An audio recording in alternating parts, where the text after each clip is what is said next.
From Storm Tracker 6, this is Forecast First, sponsored by Auto Owners Insurance. Simple human sense.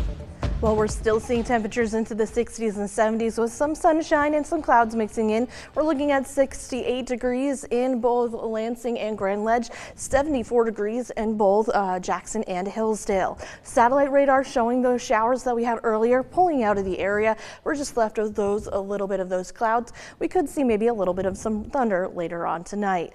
Overall, though, for the rest of tonight, we'll continue to see those mostly cloudy skies with temperatures back into the 60s and 50s for tonight, but as we head into the day tomorrow, we'll see plenty of sunshine and temperatures into the upper 70s. All the full details coming up in just a little bit. 6 News at 6 starts right now. WLNS is here for you, celebrating 75 years of bringing you the news with 6 News at 6. A couple is suing the city of Ovid and its chief of police in federal court, saying they're being targeted. It's our top story at 6. Thank you for joining us. I'm Siobhan Klepfer. Sherry will be back tonight at 11. The lawsuit goes back to an arson investigation after a house fire in July of 2023. Zach Priest spoke with both sides. He's here for you now with the latest. Our police chief is a bully. She pushes her authority and weight past where she's legally entitled to, and she needs to be held in check. Daniel Lupu has been a firefighter in Ovid for nearly 40 years. He and his wife have filed a federal lawsuit alleging that Chief Lisa Russo accused them of felony crimes and ordinance violations, all without bringing any formal charges against them. The Lupus say Chief Russo continued to accuse them of insurance fraud after their home burned down, even after multiple investigations found no wrongdoing. The couple named both the city of Ovid and Chief Russo in the lawsuit. They were cleared at the local level by the fire chief. They were cleared at the county level by the sheriff's department. And then they were cleared at the state level by Michigan State Police. At 3 different levels, everybody agrees they did not burn their own house down. The only person who thinks that is Lisa Russo. The fire was eventually listed as an undetermined cause by insurance investigators after the Lupus hired an attorney. In this video, you can see the chief back at the scene of the fire. Daniel Lupu's lawyer says Russo was dishonest with the insurance company, kicking workers out of the damaged home, leading to the home's worsening condition. We believe Russo told Auto Owners Insurance that there was an active investigation when she knew that there was not. Because that crew wasn't able to work, it was one of the contributing factors that black mold ended up infesting this house. They described the situation as a campaign against their reputation and character, and alleged she violated their Fourth Amendment rights without a warrant. You do not get to upend 2 absolutely stalwart citizens of Ovid on the basis of an unsubstantiated hunch. 6 News investigative team attempted to approach Chief Russo at the Ovid police office, but after contacting her and requesting to speak to her, 6 News was informed that she exited out a different door. She did not respond to phone messages or emails from the team. The mayor of Ovid said in a statement to 6 News that the lawsuit is without merit.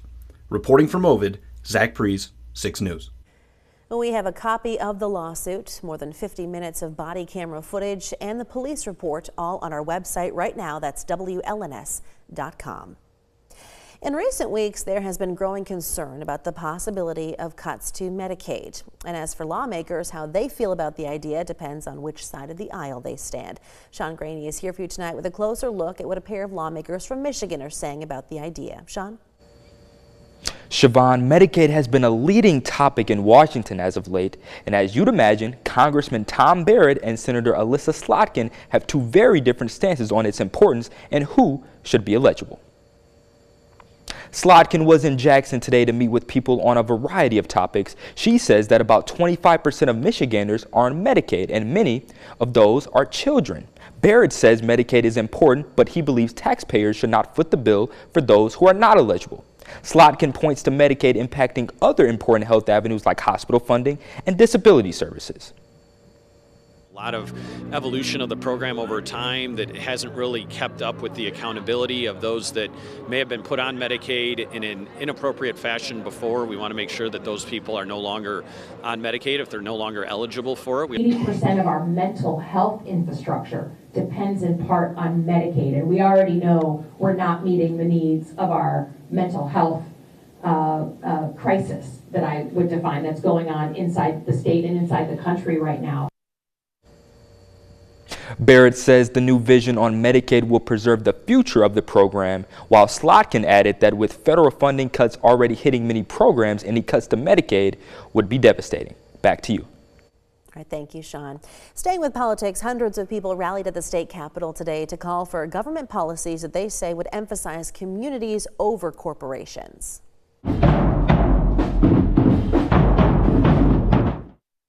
The demonstrators marched to other locations in Lansing as well, like the DTE Energy Building and the offices of Senator Gary Peters. Those rallying today support policies that would tax the rich, ban political contributions from regulated monopolies and government contractors, provide universal health care, protect access to reproductive care, and defend immigrants and voting rights. We want to bring water affordability to the state. We want to pass what we call taking back our power, and that's forbidding corporations from buying our legislators. All of the issues that all of our allies are advocating for, we know that we can get to with 3.5% of the population of the state. Speakers at the event included politicians, Christian and Muslim faith leaders, and organizers from nonprofits and environmental groups as well. Meanwhile, inside the Capitol in Lansing, 2 legislative committees are working on 2 separate bills. Both would restrict cell phone use for students, but they take 2 very different approaches. Our Capitol correspondent Tim Skubic has a closer look at those plans. It's a pretty good bet that if lawmakers impose a total ban on cell phone usage for kindergarten kids, well, there probably will be no hue and cry. The higher you go up the education ladder, the hewing and the crying from some parents and students will be audible. Plus, there's a legislative dispute on how to do all of this if they're going to restrict cell phone usage. For example, in the Senate Education Committee this week, during testimony, the chairwoman said she favors restrictions, but wants schools to make most of the final decisions on what those are. But over in the House, the sponsor wants 800 school districts to abide by some mandated baseline requirements from the state, with the flexibility to go beyond that locally. And Representative Mark Tisdale warns, if we wait for all 886 to come up with a program, we're going to be waiting a long time. We're just trying to establish a baseline for the school districts to operate off of. One proposal would ban cell phones during classroom time, where teachers are more than eager to end their competition with social media devices in their students' hands. Another proposal would allow schools to ban them during lunch, during recess, and during the walks between classes. One plan would also relax the restrictions during an emergency and for medical reasons, or if the cells are actually part of a student's education. Governor Whitmer, for her part, wants a bipartisan solution. But with the Senate headed in one direction and the House in another, for Michigan to join 9 other states with restrictions on cells, well, they'd have to find a compromise. And they're not there yet. Here for you in Lansing, Tim Skubic, 6 News. Well, this just in, health officials have confirmed a second case of measles in Ingham County. And this comes as hundreds of cases of the virus have been confirmed nationwide. This new local case was found in a 1-year-old boy who had been exposed to the child with the first case of measles in Ingham County last week. The Ingham County health officer says this newest child got the first dose of the measles vaccine, so his symptoms are much less severe and he is much less contagious. Officials say the virus is unlikely to spread from here through the community because of that child. So vaccines, they say, are still the best and safest way to prevent measles. From Storm Tracker 6, this is Weather First, sponsored by Auto Owners Insurance. Simple human sense. Well, I don't know about you, but I'm a very big fan of sunrises and sunsets. Take a look at this sunset from last night sent in by Violet, and this is in Lansing. We're seeing beautiful colors on the pics on 6, and we're going to continue to see some very beautiful colors over the next couple of nights thanks to those clouds that are going to be in the sky. Overall, if you want your picture to be featured, send in your picture at WLNS.com/share, and your picture might be featured every night at 6 p.m. Overall, though, we are going to continue to see the slight chance for some showers here or there over the next couple of days, and that could include maybe a rumble of thunder as well. So let's take a look at right now. We're looking at the capital with temperatures into the 60s, 68 degrees, so with a high of 68 degrees, a low of 46 degrees this morning. Still seeing that green conditions on the trees. We're looking at 70 degrees in Grand Ledge, high of 70 degrees and a low of 47 degrees.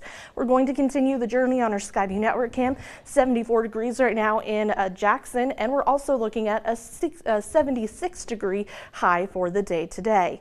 Now those clouds have moved out of the area in Hillsdale. We are looking at temperatures into the 70s as well, with a max wind of about 21 miles per hour. Overall, those showers are continuing to pull their way out. We do have a little bit of some quiet time before maybe a little bit more showers and storms move in later tonight into early tomorrow morning. But other than that, I think we're going to stay dry overall for the majority of the day, or the rest of the day, that is. This is all because of this warm front that has stalled right overhead, and that's just allowing more moisture and a little bit more activity for those storms to form overnight tonight. Because of that, we do have this lime green color, or that 1 out of 5 risk for severe weather. That's just some hail and some gusty winds possible further to our north. Heading into Thursday, we do have that chance for some thunderstorms as well. Same into Friday, just a generic thunderstorm here or there. Let's time this all out for you. As we head into tonight, quiet conditions return, and then as we head into early tomorrow morning, showers and thunderstorms are possible to our north. Then we see some quiet weather in the forecast for Thursday, and then as we head into Friday, that's when we do have the chance for some of those storms to move back in ahead of our next low pressure system. Overall, it's going to be rounds of rain, but it's still going to continue into early Saturday morning, so just be aware of that. For tonight, temperatures are going to be into the 50s, so very mild conditions continue with partly cloudy skies. Heading into the day tomorrow, we'll continue to see the temperatures into the 70s, possibly even the 80s by the afternoon. And as we head into our 6+6 day forecast, we're going to continue to see the temperatures warming up into the 70s and 80s once again, but we still have a little bit of a chilly weekend, but decreasing clouds with mostly sunny skies on Sunday with temperatures into the 60s. Bad at all, though. We're talking about potentially hitting 80. We've got upper 70s. We've got sunshine, a little bit of rain, yeah, but not too bad at all. Honestly, it looks like a pretty good weekend for the Izzo Run Rock Roll. So, like, I'm excited for that too. Yes, we all are. Thank you, Kelsey.